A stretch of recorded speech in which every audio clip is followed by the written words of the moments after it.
میرے بھائیوں، میں 2-3 باتیں بتاتا ہوں. جیسے انجینئر مرزا ہے جو پڑوسی ملک کا رہنے والا ہے، انتہائی بدبخت آدمی ہے، انتہائی بدبخت، لیکن ایک بڑا شملہ باندھ کے وہ بیٹھا ہوا رہتا ہے، وہ مختلف سوالات کے جوابات دیتا رہتا ہے. اس کی کوئی بات قرآن و حدیث سے میل نہیں کھاتی ہے. اور 1400 سالہ اسلامی جو تاریخ ہے اور 1400 سال سے جو عقائد تسلسل کے ساتھ امت میں چلے آ رہے ہیں، بالکل اس کا انکار کرتا ہے، لیکن لوگ اسے فالو کر رہے ہیں.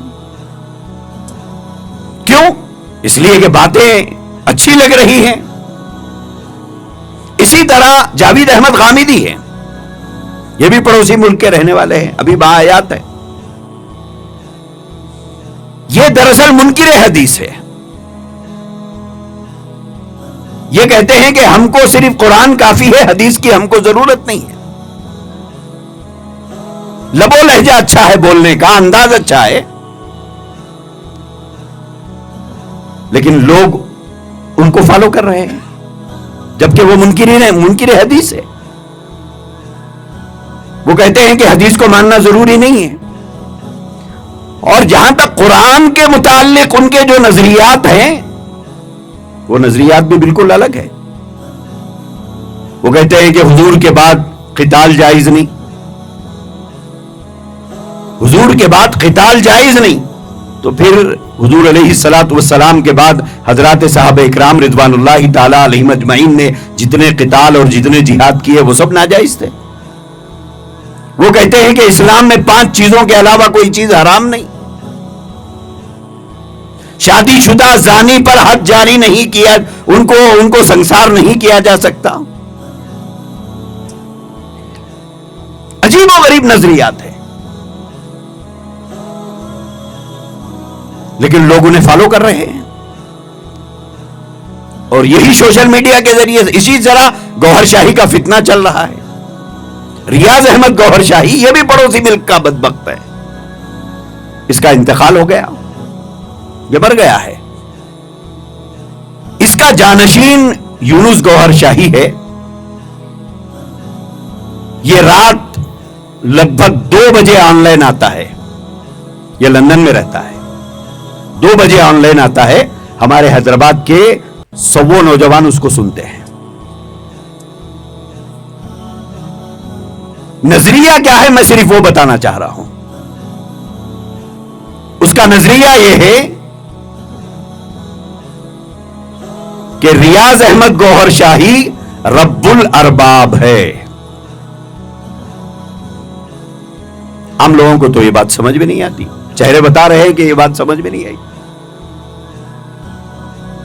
علماء تو سمجھ جاتے ہیں، عام لوگوں کے چہرے بتا رہے ہیں کہ یہ نہیں سمجھ میں آیا کہ وہ کیا کہنا چاہتا ہے. وہ کہتا ہے کہ ریاض احمد گوہر شاہی رب ہے. بندہ رب ہوتا ہے؟ اس کا کہنا یہ ہے کہ ریاض احمد گوہر شاہی کے آنے سے پہلے تک تم لوگوں نے جو کر لیا، لیکن ریاض احمد گوہر شاہی کے آنے کے بعد جس نے ریاض احمد کو رب الارباب تسلیم نہیں کیا، ریاض احمد گوہر شاہی کے آنے کے بعد بھی اگر وہ اللہ کی الوہیت اور اللہ کی ربوبیت کی تبلیغ کر رہا ہے تو وہ مشرک ہے. یعنی اس بدبخت آدمی کے پیدا ہونے کے بعد اب مسلمانوں کو یہ اختیار نہیں ہے کہ وہ اللہ کے الہ واحد ہونے کا تذکرہ لوگوں میں کرے اور اللہ کے رب العالمین ہونے کا تذکرہ لوگوں میں کرے. اس بات کی اجازت نہیں ہے. یہاں تک کہ وہ کہتا ہے کہ یہ حق نہ انبیاء کو ہے، اور حد یہ ہے کہ امام الانبیاء کو بھی یہ حق نہیں ہے. صاحب یہ باتیں سوشل میڈیا پہ چل رہی ہیں. جس سوشل میڈیا سے لوگ دین سیکھ رہے ہیں، آپ سوچئے کہ یہ دین سیکھ رہے ہیں یا ہم لوگ گمراہی خرید رہے ہیں؟ یہ نشتروا الضلالۃ بالہدی، ہم تو ضلالت اور گمراہی کو خرید رہے ہیں۔ اس لیے اللہ جزائے خیر عطا فرمائے زاد مسلم کے تمام ذمہ داران کو، انہوں نے ایک بہت اہم کام کی طرف توجہ کی ہے اور امت تک ایک صحیح پیغام پہنچانے کا بیڑا اٹھایا ہے۔ اور جب تک اس طرح کی فکر کرنے والے اس قوم میں موجود رہیں گے تو امت کی صحیح رہنمائی ہوتی رہے گی۔ ایک فکر ضروری ہے۔ آخری بات آپ حضرات سے عرض کرنا چاہتا ہوں، ادارے کام تو کر رہے ہیں، جیسے یہ ادارہ کام کر رہا ہے، آپ تک ایک ویڈیو بھیجتا ہے، دینی ویڈیوز کا جو انجام سوشل میڈیا پہ ہے وہ بھی ہم دیکھتے رہتے ہیں کہ فیس بک کے اوپر اگر کوئی لڑکی کوئی بات ڈال کر کوئی سوال کرتی ہے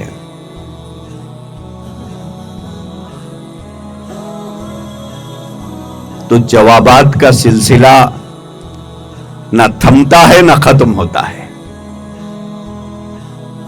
حالانکہ وہ نام لڑکی کا ہوتا ہے، ہوتا لڑکا ہے وہ۔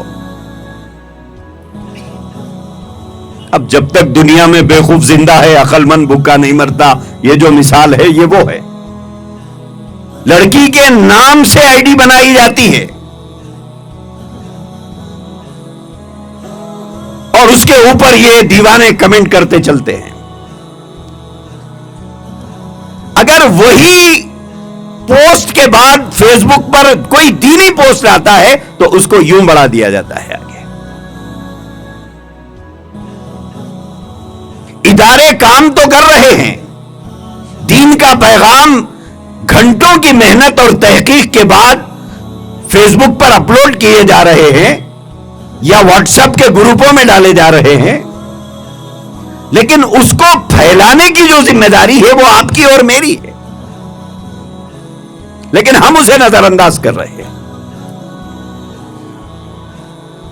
جس کو نظر انداز کرنا چاہیے تھا اس کو آنکھوں میں بٹھا لیا، دل میں بسا لیا، اور جسے سر پہ لے کے پھرنا چاہیے تھا اس کو ہم نے نظر انداز کر دیا۔ تو میرے بھائیوں، آپ حضرات سے بہت مؤدبانہ التماس ہے، دین کی کوئی بات جب تک کسی مسلم ادارے کی جانب سے یا ایسے عالم دین جس کو آپ جانتے ہوں اس کے حوالے سے آئے تو اسے آگے بڑھائیں، ورنہ آگے نہ بڑھائیں، اور یہ ادارہ جو بیڑا لے کر اٹھا ہے، آپ اس کا ساتھ دیجئے، اس کی جانب سے جو ویڈیوز آئیں اسے آگے پھیلائیے، جو میسیجز آئیں اسے آگے پھیلائیے، کیونکہ یہ ادارہ علماء کی نگرانی میں، بڑوں کی نگرانی میں کام کر رہا ہے۔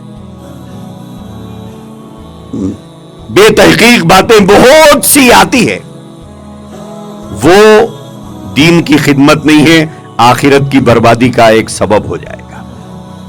اور آخری بات، اللہ کے نبی کی حدیث، حضور علیہ الصلوۃ والسلام نے فرمایا، احب الاعمال الی اللہ ادومها وان قل۔ مستقل مزاجی یہی کامیابی کا پہلا زینہ ہے۔ ہم لوگ کسی بھی ادارے سے جڑ تو جاتے ہیں یا کسی تنظیم سے جڑ تو جاتے ہیں، لیکن مستقل مزاجی کے ساتھ اس سے وابستہ نہیں رہتے ہیں، یا کوئی دینی خدمت اپنے ذمے لیتے بھی ہیں تو وہ مستقل مزاجی سے کرتے نہیں ہیں۔ حضور علیہ الصلوۃ والسلام نے فرمایا، احب الاعمال الی اللہ ادومها، اللہ کو سب سے زیادہ پسندیدہ عمل وہ ہے جو مستقل مزاجی سے کی جائے، اگرچہ کہ وہ تھوڑا کیوں نہ ہو، اگرچہ کہ وہ تھوڑا کیوں نہ ہو، وہ مستقل مزاجی کے ساتھ کیا جائے۔ اسی لیے اداروں کی بھی ذمہ داری ہے کہ جس کام کو وہ لے کے اٹھے ہیں اس میں مستقل مزاجی سے کام کریں، اور جو چیزیں آپ کی جانب سے پوسٹ ہو اس کے لیے ایک وقت طے ہو، تاکہ انتظار کرنے والے کو بر وقت آپ کا جو پیغام ہر دن پہنچنا چاہیے وہ وقت پر پہنچ جائے۔ اور پہنچنے کے بعد ہماری ذمہ داری یہ ہے کہ ہم سے میدان میں اتر کر کام کرنا تو نہیں ہو سکا، کم سے کم جو بات اللہ اور اللہ کے نبی کی ہم تک پہنچی ہے اسے کیوں نہ میں دوسروں تک پہنچاؤں۔ اور اس کو پہنچانے کے لیے ایک ذریعہ ہے، وہ یہ ہے آپ اپنے خاندان کا ایک گروپ بنا لیجئے، آپ اپنے دوست احباب کا ایک گروپ اسی نیت سے بنائیے کہ روزانہ میں ایک دینی بات اپنے خاندان والوں تک پہنچاؤں گا، روزانہ دین کا ایک پیغام میں اپنے رشتہ داروں تک پہنچاؤں گا، روزانہ میں ایک دین کی بات اپنے دوست احباب تک پہنچاؤں گا۔ جہاں بہت سی چیزیں روزانہ ہم اپنے دوست احباب کو پہنچاتے ہیں، خسرت دنیا والآخرہ، جس میں نہ دنیا کا فائدہ ہے نہ آخرت کا فائدہ ہے، ایسی بہت سی باتیں ہم پہنچاتے رہتے ہیں، لیکن یہ بات دین کی اگر ہم روزانہ اپنے دوستوں کو پہنچائیں اور اپنے رشتہ داروں کو پہنچائیں، ہو سکتا ہے کہ کب کس کے لیے ہدایت کا دروازہ کھلے گا اور کب کس کی دل کی کایا پلٹے گی نہیں معلوم۔ اللہ کے نبی نے حضرت علی رضی اللہ عنہ سے فرمایا تھا، اے علی، اگر تمہاری جانب سے ایک آدمی بھی ہدایت پر آ جائے تو یہ تمہاری نجات کے لیے کافی ہے۔ ہو سکتا ہے کہ ہماری بھیجی ہوئی بات کسی کے دل پر چوٹ لگ جائے اور ان کے پلٹنے کا راستہ بن جائے، اسی لیے آپ اس ادارے سے وابستہ رہیں۔ دعا ہے کہ اللہ تبارک و تعالی اس ادارے کے ذمہ داروں کی حفاظت فرمائے، استقامت نصیب فرمائے، ان کے مقاصد حسنہ میں انہیں کامیابی نصیب فرمائے، اور اس ادارے سے جڑنے والوں کو اللہ ثابت قدمی نصیب فرمائے۔ وآخر دعوانا ان الحمد للہ رب العالمین۔